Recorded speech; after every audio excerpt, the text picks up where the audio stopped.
Shalom everyone, and welcome to Reboot the Root. In this series of teachings, we're going to be looking at the story of Hanukkah. In fact, we're going to be rebooting the story of Hanukkah, giving us an educated understanding of what Hanukkah is through the book of 1st Maccabees. So join me, if you will, as we reboot the root and reboot the story of Hanukkah. Shalom.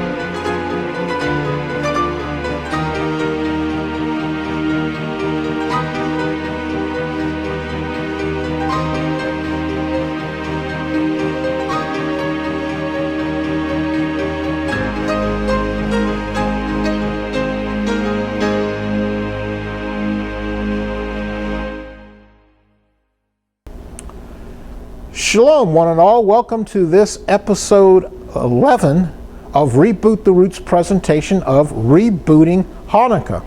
So I hope you've been watching all the other episodes that have led up to this episode to find out the history behind Hanukkah. So as a brief discussion of what Hanukkah is, we have discovered and we've talked about that Hanukkah is really all about remembering the battle, the struggle, the rebellion against the Greek occupation of the temple and the Hellenization of the Jewish people back in the 2nd BC century.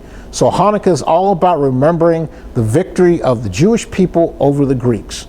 And so we've learned a little bit more about that. It even goes to the point of saying that they conquered the Greeks to retake the temple that had been defiled and blasphemed. And so last episode rather, we were talking about Solomon's temple. We were talking about what the temple was and how important it was to the Jewish people and what it meant to retake the temple back from the Greeks. So now we are continuing on with the Maccabees story, and we're actually going to continue on talking a little bit more about Solomon's temple, and we're going to pick up from 1st Maccabees chapter 4 verse 47 through 50.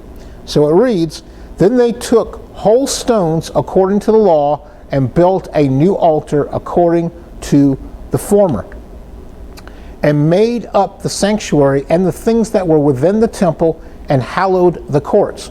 They made also new holy vessels, and into the temple they brought the candlestick, which is the menorah, and the altar of burnt offerings and of incense, and the table." And this will be the table of showbread.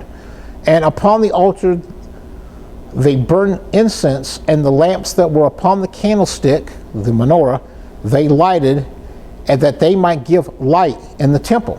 So you have to ask yourself, what was the purpose for the menorah? Well, if you've ever looked at the model of the tabernacle, you'll notice that there are no windows or any entrance of light into the temple or the tabernacle. So the menorah serves as a source of light. So this also has a spiritual meaning for us as well, is that we live in a world of darkness, do we not? But Yeshua, he comes into the world as the light of the world, and he brings his light, he brings God's light into a dark world so that we can see the love of God all around us by looking at Yeshua or Jesus as the light of the world. So that's the purpose of the menorah, is to bring light. So when we're looking at this, when it refers to that they took whole stones according to the law and built a new altar according to the former. So they had to destroy the old altar because it had been defiled. It's unclean now. So they have to build a new one. So the reference that they're making to according to the law is in Deuteronomy 27 verse 5 through 6. So let's read that.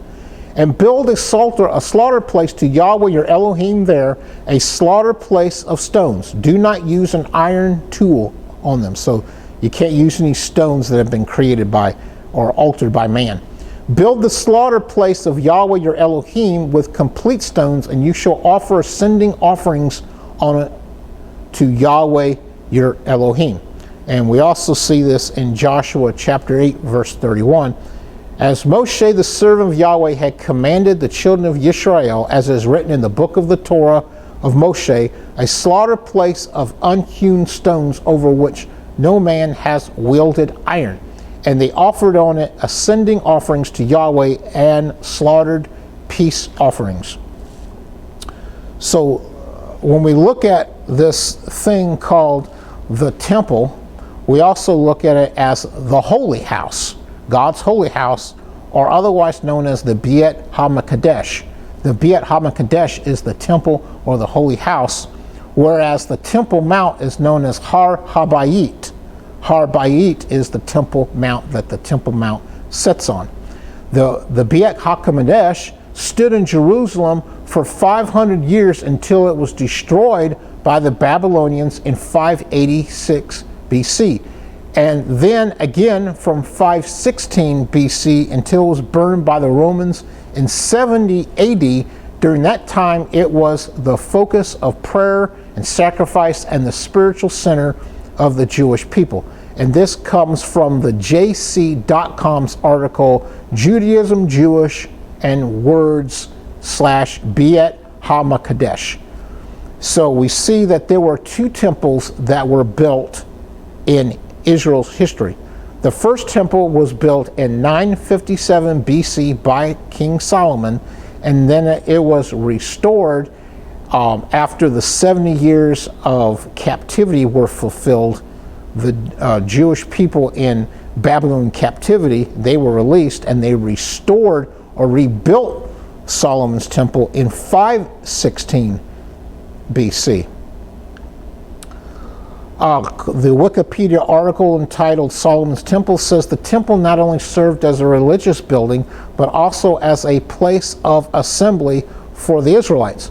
The Jews who had been deported in the aftermath of the Babylonian conquest were eventually allowed to return and rebuild the temple known as the Second Temple. So this Second Temple also is the temple of interest in the Hanukkah story. It's the same temple.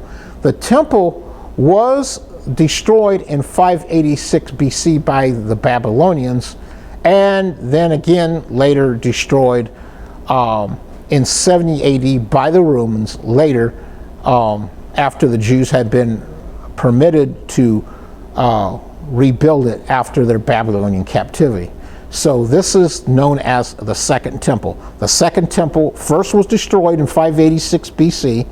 Then after 70 years had been completed of their exile, they were permitted to return and restore it. And so this is the temple that is in question during the Hanukkah story. But then in 70 AD, the Romans, they conquer Jerusalem, they retake the temple, and they burn it, they destroy it. The Jewish historian Josephus says the temple was burnt 470 years, 6 months, and 10 days after it was built. The temple was subsequently replaced with the Second Temple in 516 BC.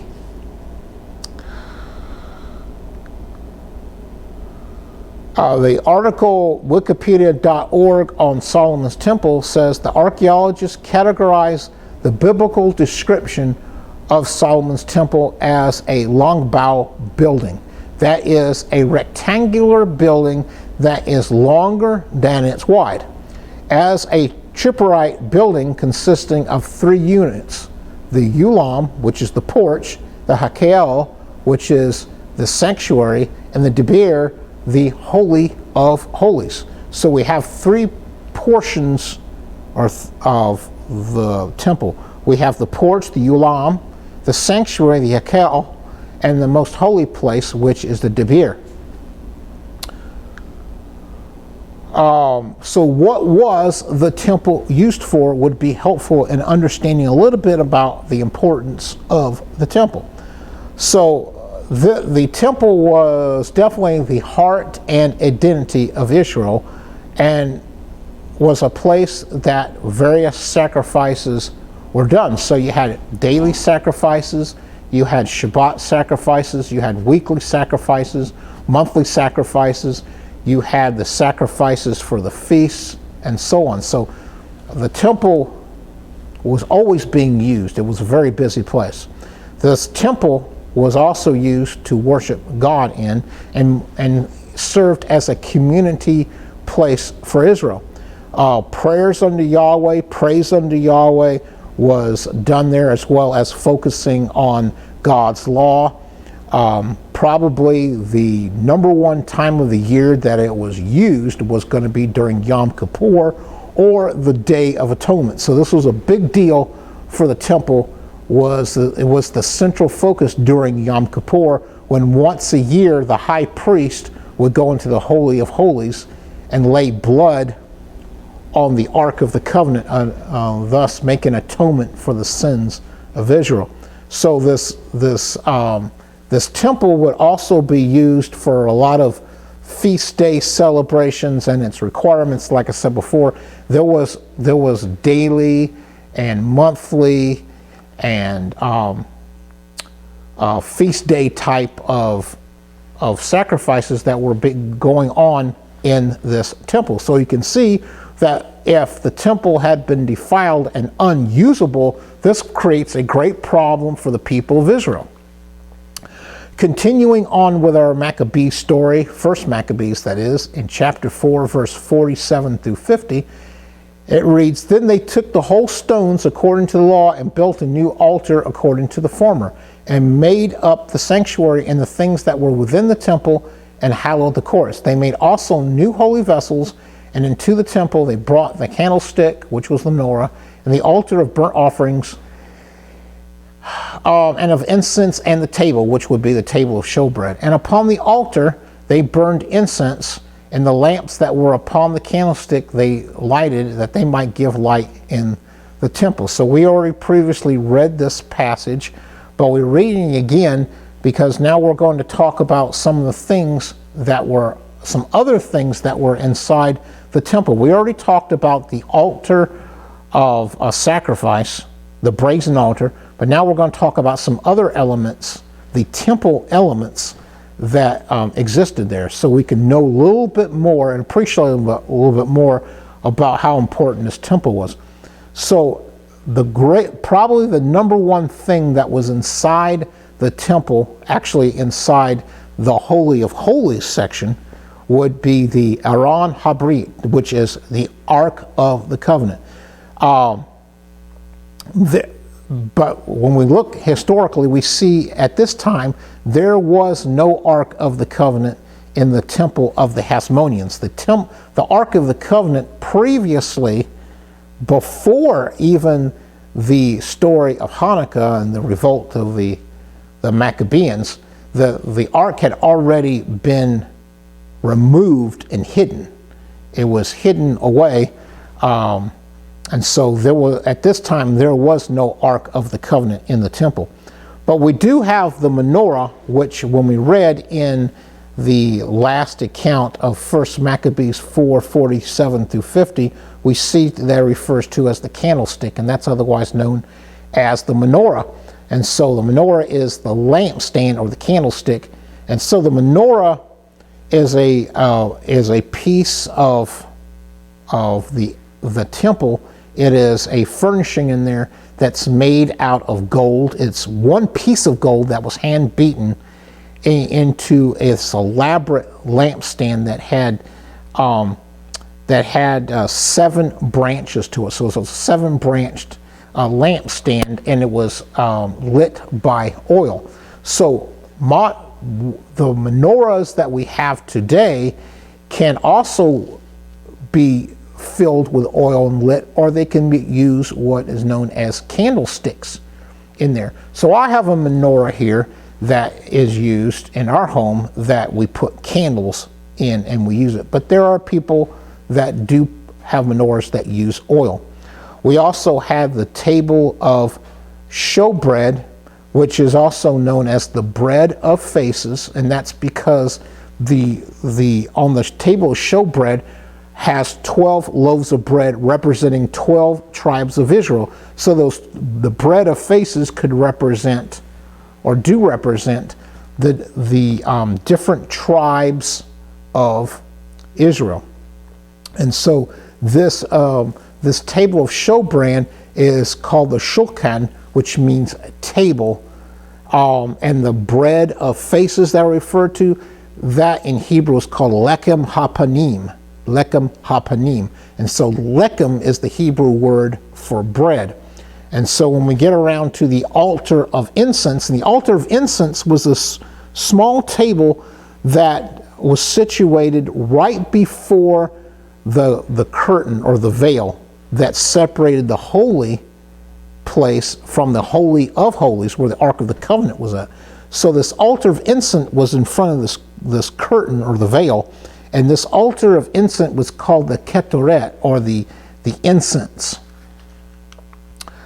So when we get around to the Hanukkah story, this subject always comes up about the miracle of the oil. So there's this Jewish legend that says that they needed to burn the menorah for 8 days, but they only had enough oil for 1 day. So what were they going to do? So this Jewish legend says, according to the Talmud, it says, "And when the royal Hasmonean house gained the upper hand and vanquished them," meaning the Greeks, "the Hasmoneans searched and found only 1 flask of oil with a Kohen Gadol's, Hagadol that is, that's the high priest, seal, and it contained only enough oil to burn for 1 day.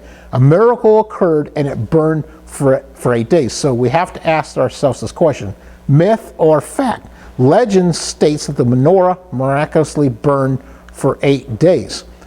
So according to Torah.org, it says this: "Those who were preparing the menorah for lighting knew that it would take 8 days until new oil could be attained. They therefore divided the flask into 8 parts so that at least the menorah would be lit every day, albeit not for the entire day. A miracle occurred, and the small amount of oil that was placed in the menorah each day lasted an entire day. Hence there was a miracle on the first day as well."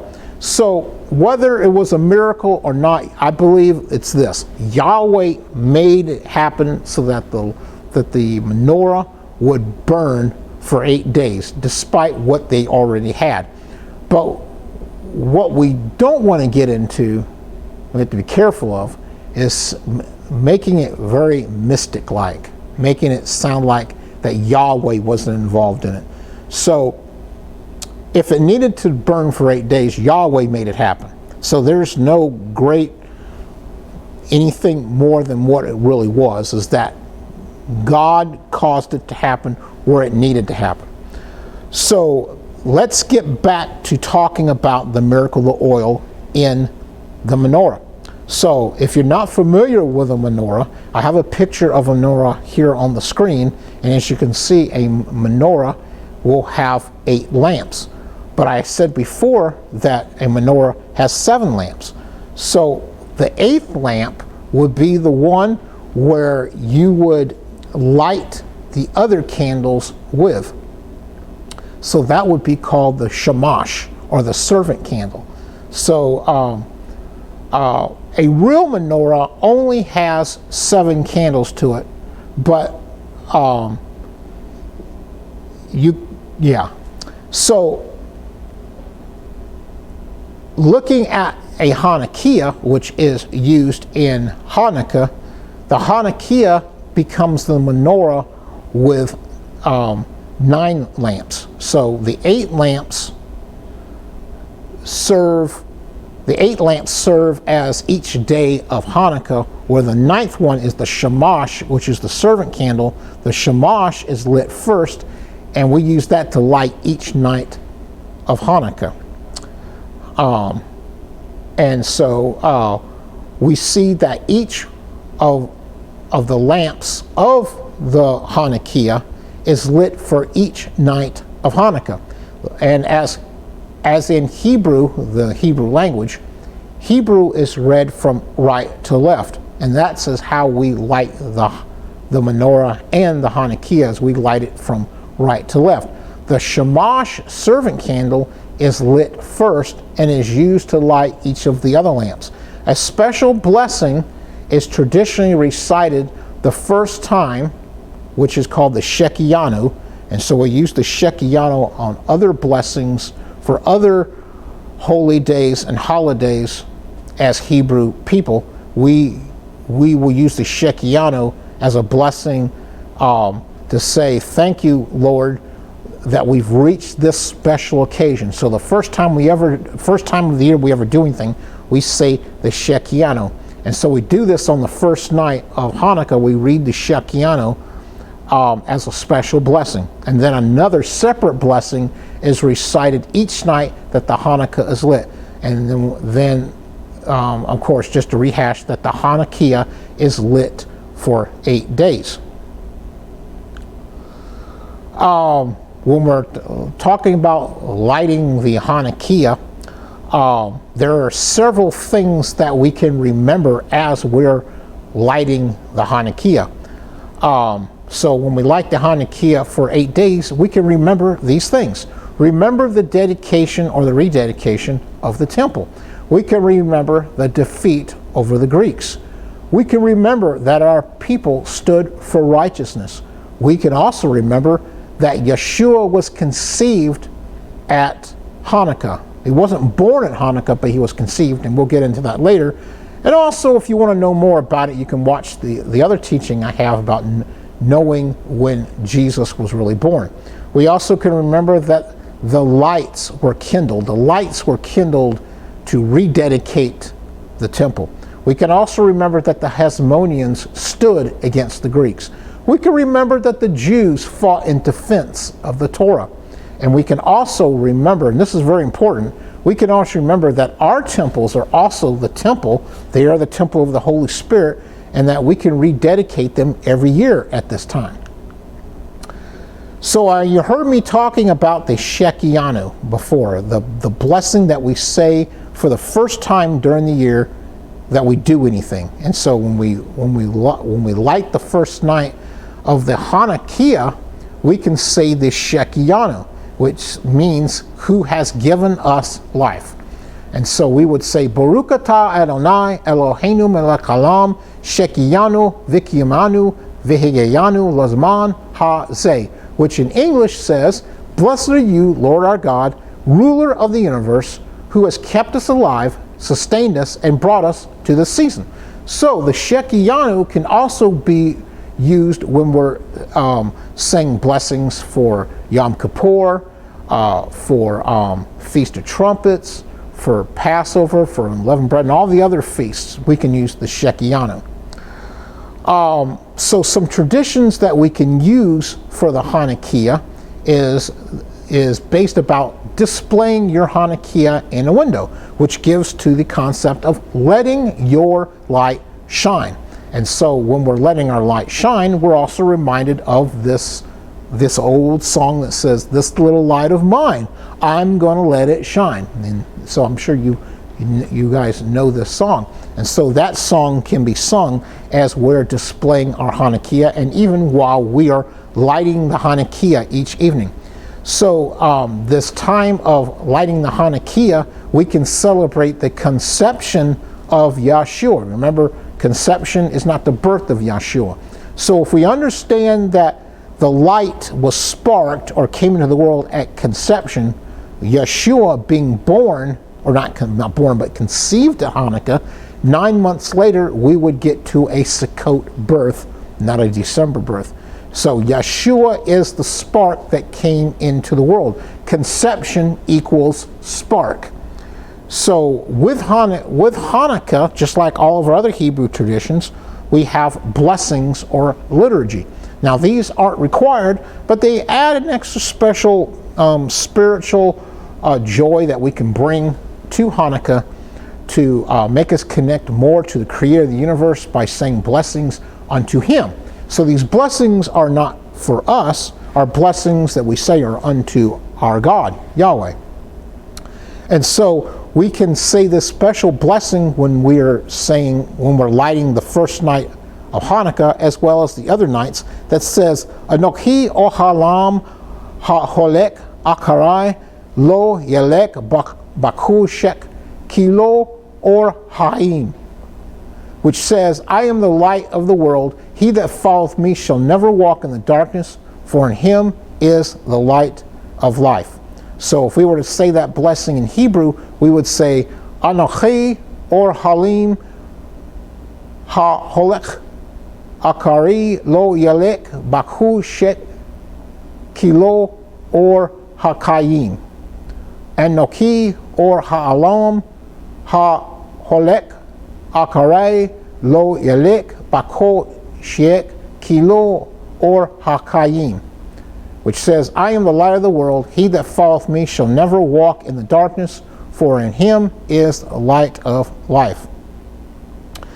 Blessings can also be recited each night when lighting the lights of Hanukkah, which I've already said. So reciting a blessing for everything that we do can really bring us personal fulfillment, personal joy, personal connection to Yahweh, personal connection to the event that's happening.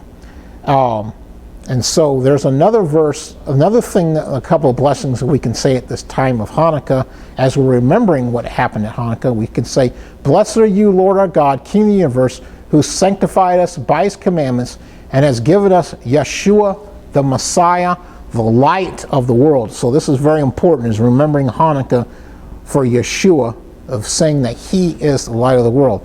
We can also say, Blessed are you, Lord our Yah, King of the universe, who has performed miracles for our ancestors in those days at this time.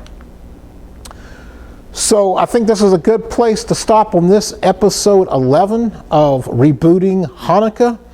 I want to invite you to come back for episode 12, when we will continue to talk about Hanukkah and about Hanukkah traditions and Hanukkah ideas and Hanukkah truths that were happening during the account of the Maccabees revolt.